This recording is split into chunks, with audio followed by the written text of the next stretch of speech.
Colapinto de retour, la crise qui continue chez Ferrari à l'inverse des McLaren qui semblent indétrônables, et As en difficulté ce week-end.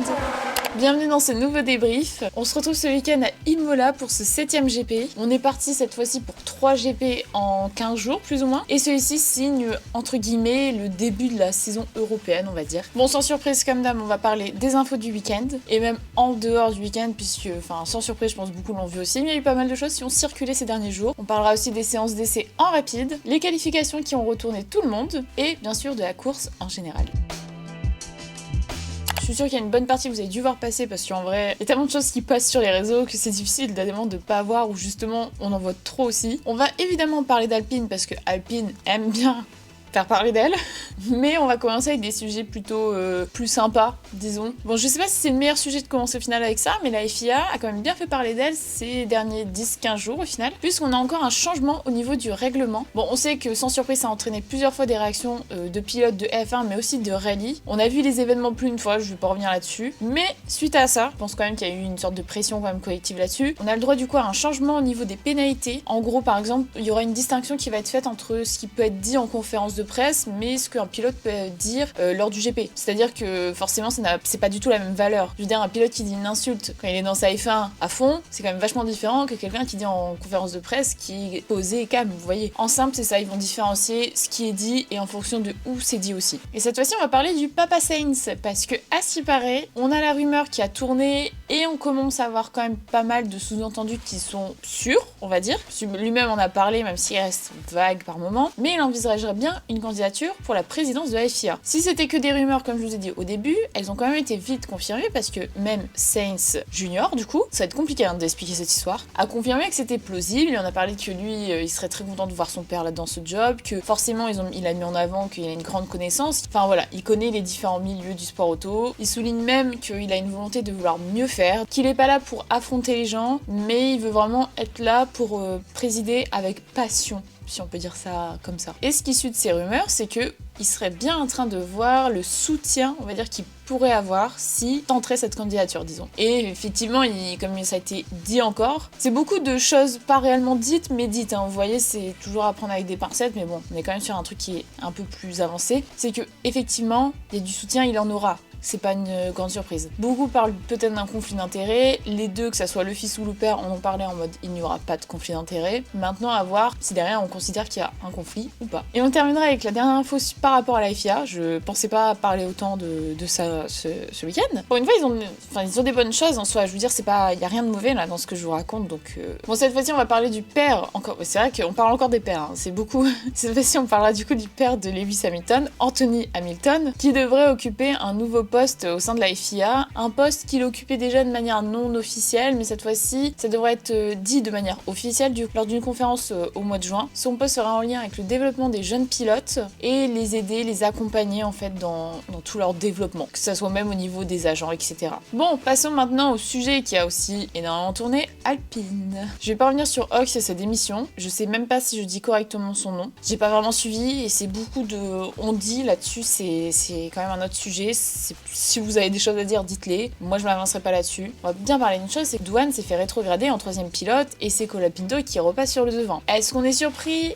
Non, vraiment pas. C'est pas qu'on s'y attendait, mais on s'y attendait. Depuis la fin de la saison 2024, du coup, on savait qu'il y avait une magouille allait avoir lieu pour cette saison. Et du coup, Colapinto, est-ce qu'on est surpris qu'il soit de retour en F1? Non. Et est-ce qu'on est surpris que ce week-end, il a déjà mis la voiture dans le mur? Non. Bon, ça, on en parlera après. C'est autre chose encore. Alpine, on sait que c'est catastrophique pour certaines raisons, mais c'est pas tout, puisque on annonce Colapinto pour 5 courses. De la même manière que Douane, un peu ce type de contrat pour dire vous avez 5 courses pour prouver et puis sinon vous dégagez quoi. Ça rappelle d'autres écuries. Évidemment, suite à ça, Colapinto, on l'entend dans les médias dire de façon qu'il va faire de son mieux pendant ces 5 courses pour donner son maximum, ce qui est normal. Enfin, on s'attend pas à moins. Et là, qu'est-ce qui arrive? Que Flavio Briatore annonce qu'il n'a jamais dit qu'il devait faire que 5 courses. Il a clairement dit oui, dans les médias, on invente, j'ai jamais dit ça, les pilotes n'ont pas 5 courses. Je vais vous citer exactement la phrase. Vous êtes prêts? Franco courra autant que nécessaire. J'ai lu quelque part qu'il aurait 5 courses, mais non. Il n'y a pas de limite fixée. Il doit être rapide, ne pas s'accidenter et marquer des points. Je ne lui demande que ces 3 choses, pas 10. S'il les fait bien, il pilotera pour toujours. Voilà, donc déjà, il y a un truc raté. Dans tous les cas, mon avis là-dessus, c'est que 5 courses, c'est pas assez, on le sait. Même les pilotes les plus expérimentés, ils l'ont dit et redit. Par rapport à leur expérience, même eux disent 5 courses, c'est tout juste. Pour un pilote expérimenté. surprenant qu'on en plus. Maintenant on verra ce qui arrive là-dessus. Je pense que Colapinto aura beaucoup de pression pour réussir à garder son site. C'est sûr que si ça se passe mal, il va virer aussi. Hein. On s'attend pas à mieux, on sait comment ça se passe là-dedans. Bon, ma dernière info qui est plus une rumeur, mais je pense qu'on aura la réponse de toute façon très rapidement si c'est le cas ou pas, c'est que Christian Horner serait peut-être sur le départ. Vous faites ce que vous voulez de cette info. Elle est vraie, elle est fausse. Ça a tourné. Il y a des choses qui ont dit que c'était vrai, il y a des choses qui ont dit que c'était faux. Mais ce qui tourne, c'est que suite aux mauvaises performances de Red Bull, et que en plus des problèmes perso qui la ramènent depuis l'année dernière tout de même, et ben Red Bull aurait déjà commencé à échanger avec de potentiels remplaçants, ou en tout cas penser à cette éventualité. Bon, évidemment, du côté de Horner, on dit que c'est faux, que il y a rien de tout ça qui est vrai. Il y a pas de fumée sans feu, donc c'est sûr qu'il y a eu à avoir des discussions qui ont lieu. Peut-être que sa place n'est pas en danger réellement, mais moi je pense que Red Bull a dû quand même se renseigner ou avoir des échanges qui font que...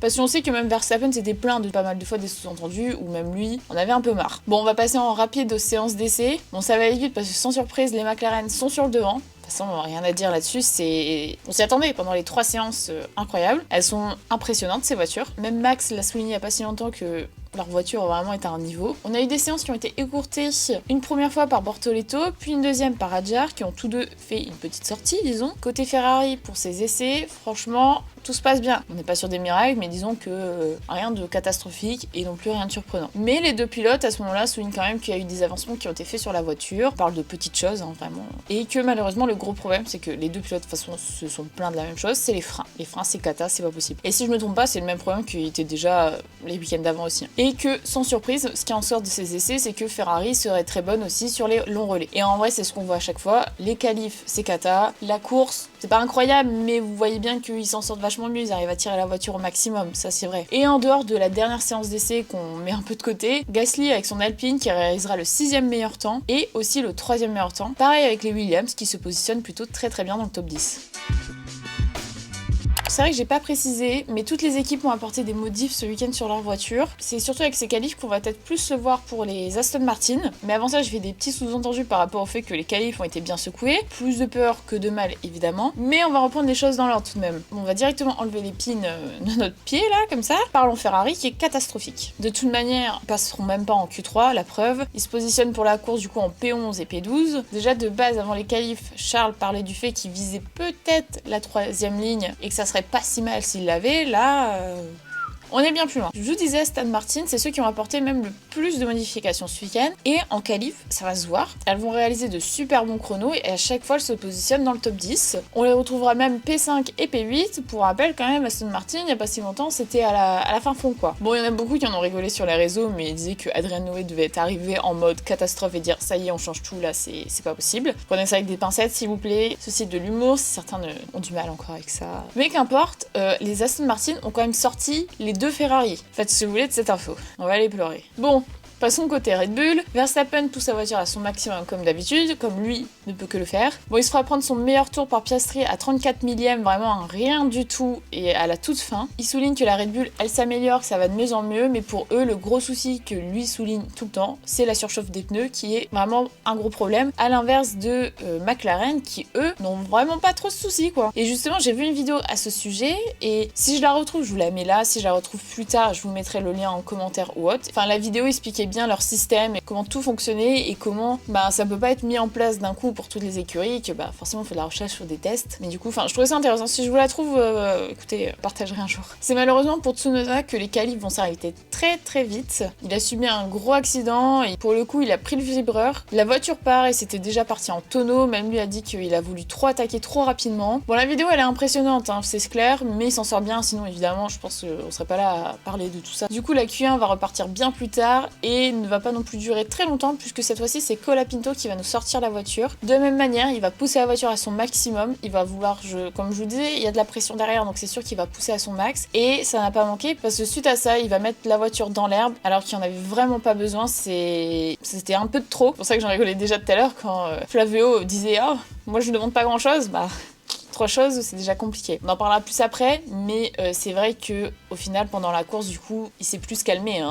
Colapinto, il a voulu pousser un peu moins la voiture, ce qui n'est pas surprenant. Bon, pour ces qualifs, on terminera avec As, qui est en grosse difficulté ce week-end. Honnêtement, c'est très compliqué. Ocon parle justement de choses qui ne sont pas liées au réglage de la monoplace et que pour le moment, ils gardent ça pour eux. Pour le moment, il n'y a pas de partage d'infos là-dessus, ils veulent pas partager. Donc écoutez, peut-être on comprendra mieux la semaine prochaine, je ne sais pas. Donc ça fait que pour la course, on retrouvera en première ligne Piastri et Verstappen à ça, Verstappen passé. Suivi de Russell de très près, comme depuis le début de cette saison. De toute façon, Russell est toujours là. Et comme j'ai vu souligner, il a fait autant de podiums que l'année dernière sur une année que là actuellement. C'est pas très bien dit ce que j'ai dit, mais vous voyez. Bon, malheureusement, à cause de l'accident, Tsunoda se retrouve en fin de grille avec les deux As et Colapinto qui écope en plus de son accident une place de pénalité car son équipe l'a envoyé sur la piste avant qu'il y ait le signal autorisé pour repartir. Bon, comme je vous dis, Colapinto, je pense il y a beaucoup de pression derrière, donc forcément, il y avait peut-être pas besoin non plus de mettre la voiture dehors, quoi. Passons à la course. Un départ majoritairement fait en médium, 2-3 voitures en hard. Pas étonnant vu que ce que j'ai vu passer, c'est que dans la première séance d'essai, si je me trompe pas, ils ont beaucoup essayé les softs que Pirelli avait amenés, c'était des nouveaux, et ça n'a pas du tout fonctionné. J'ai vu passer cette info, je ne me suis pas plus penchée que ça dessus, mais c'est ce que j'ai cru comprendre. Verstappen qui va nous faire un move de folie. Verstappen ne fait pas son meilleur départ, mais Piastri du coup se focus tellement sur Russell qui est en train de le rattraper, qu'il ne voit pas Verstappen qui freine dernière minute et en profite pour passer devant Piastri qui ne l'a pas du tout vu, que lui était focus à l'arrière. Un mouvement plein d'audace et ça a fonctionné. Bon, on a un début de course où les Ferrari, elles attaquent très rapidement. Et surtout, pour le moment, on a une stratégie qui fonctionne, puisque ici, on tentera un undercut sur Russell qui va directement fonctionner. Et en parlant de lui, il a bien bataillé un bon moment avec Norris, avant de s'arrêter lui aussi, comme je vous disais. Donc la plupart changent pour des hards. Même stratégie pour Piastri qui veut tenter un undercut sur Verstappen. Malheureusement, pour eux, c'est que McLaren, là, pendant la course, les arrêts au stand étaient catastrophiques. Ça n'a pas duré non plus 10 secondes, mais il y avait toujours un petit souci, il y avait toujours un problème au niveau de la roue avant ou de la roue arrière. Un arrêt au stand trop long, malheureusement du coup la stratégie n'a pas fonctionné sur celui-ci. La mauvaise stratégie continue, cette fois-ci c'est pas vraiment de leur faute, ils peuvent pas voir l'avenir, même si ils auraient pu tenter de continuer puisque Norris va faire un arrêt au stand, sauf que juste avant, précise bien que ses pneus vont bien, qu'il fallait continuer. McLaren préfère jouer à la sécurité, le fait s'arrêter, un tour plus tard, safety car. Virtual safety car, pardon, excusez-moi. Pour cause, et comme je disais, As, on a des gros problèmes ce week-end, et Ocon a dû s'arrêter et abandonner malheureusement, donc on n'en sait pas plus non plus. C'est pareil, on a eu des sous-entendus, ça serait au niveau du moteur, mais c'était très vague aussi parce que même lui ne savait pas, en espérant que As revienne sur le devant, disons, entre guillemets, pour les prochains GP. Bon, en dehors que Norris en a pas profité et que la stratégie du coup du côté de McLaren se corse de plus en plus, les autres écuries, elles en profitent puisqu'on a quasiment la moitié de la grille, voire plus, qui s'arrête pour changer les pneus, forcément. On a un petit arrêt au stand gratuit. Williams en général qui signe quand même un très très bon week-end aussi. Albon a quand même eu de très très belles opportunités. Sainz aussi, mais Albon était quand même vachement plus sur le devant. Malheureusement pour lui, quand on a Piastri et McLaren derrière lui, on peut pas faire grand chose. C'est Kimi Anthony qui va nous offrir une vraie safety car, ce qui est vraiment dommage pour lui parce qu'il a quand même fait une très bonne course et un bon week-end en général, surtout pour ce premier Grand Prix à domicile. C'est son premier abandon aussi en F1. Il offre de la même manière du coup un arrêt au stand gratuit et surtout cela permet d'effacer l'écart que Verstappen avait réussi à mettre entre lui et les McLaren qui était de plus de 20 secondes. Donc c'est pareil, les stratégies de nouveau sont à revoir. En résumé, Ferrari toujours bien meilleur en course. C'est indéniable, on peut pas... Et en plus, à pas grand chose du podium cette fois-ci. Maintenant, qu'est-ce qu'on attend ? Eh ben on attend qu'elle soit aussi bonne en qualif. Ça va être un autre sujet. On voit bien qu'il y a de l'agacement au niveau de chez Ferrari, des fans, des personnes, par rapport à Vasseur aussi. Moi j'avoue que je peux comprendre que autour de Vasseur, on peut en avoir marre de sa manière d'être un peu décontracté et tout. Mais en même temps, si c'est pour le voir se paniquer, à dire « Ah, il y a rien qui va, ça s'est cassé, ça ne va pas et tout », ça fonctionne pas non plus. Ok, fermer les yeux et tout, c'est une chose, hein, ça c'est pas bon non plus, mais qu'est-ce qui vous dit qu'en interne, ça fait pas les choses. Je suis une grande fan de Ferrari, mais sur ce point-là, je peux comprendre que ça saoule, mais de là, quand on voit certains messages de certains fans et personnes, je trouve que vous allez quand même vachement loin. Hein. Je disais, hein, peut-être d'ici pas longtemps, il va y avoir des choses qui vont être annoncées et je serai en mode, bon bah, j'aurais peut-être dû me taire. Hein. Bref, ce point Ferrari fini, c'est bon, finito pipo. Les Williams, comme je vous ai dit, qui font quand même de très bons résultats aussi. De week-end en week-end, c'est toujours mieux. Franchement, Sainz a fait certainement son meilleur move. Adjar qui finit encore une fois dans les points. C'est le seul rookie ce week-end à finir dans les points en plus. Il aurait certainement pu finir P7, je pense, s'il n'y avait pas eu ces petits trucs de circonstances. Et McLaren sur le podium, sans surprise. Et McLaren, personnellement, je pense qu'un jour ça va mal finir parce que pour le moment, il n'y a pas de choix qui ont été faits sur quel pilote prioritaire, en tout cas le numéro 1. Le jour où ce choix va devoir être fait ou va commencer à devoir être mis sur le devant, je pense que ça finira mal parce que, pas non plus de manière catastrophique, mais on voit bien que déjà là, dès que l'un ou l'autre n'est pas d'accord, ça se pousse quand même bien. Ça fait partie de ce sport. On voit bien, les deux peuvent gagner, clairement. Ils peuvent être champions. McLaren sera certainement champion constructeur, mais de là à savoir quel pilote elle va choisir pour qu'elle soit le champion, ça va être une autre histoire. Bon, et puis Verstappen, fantastique course. Hein. Bon, on a Monaco qui arrive semaine pro déjà. On aura peut-être un peu plus de mouvement ou de suspense, si je peux dire, puisque cette année, 2 arrêts sont obligatoires. Monaco, ça reste Monaco, hein. C'est mythique, c'est très sympa, mais c'est pas non plus la course où il se passe le plus de choses. Vous me direz, vous, si vous avez des petits pronos là, pour les 2 prochains GP, même plus loin, ce que vous attendez, et surtout, chez McLaren, pour vous, qui devrait devenir un peu le pilote numéro 1.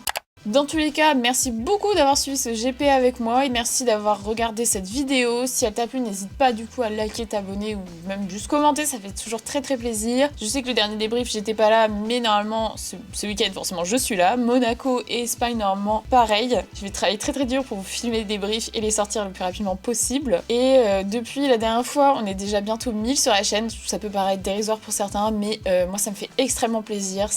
D'échanger avec vous, tout ça, ça me fait encore plus plaisir. J'adore. Donc, merci beaucoup, tout simplement. Dans tous les cas, on se retrouve très vite pour une vidéo F1. D'ici là, prenez soin de vous. Bye bye!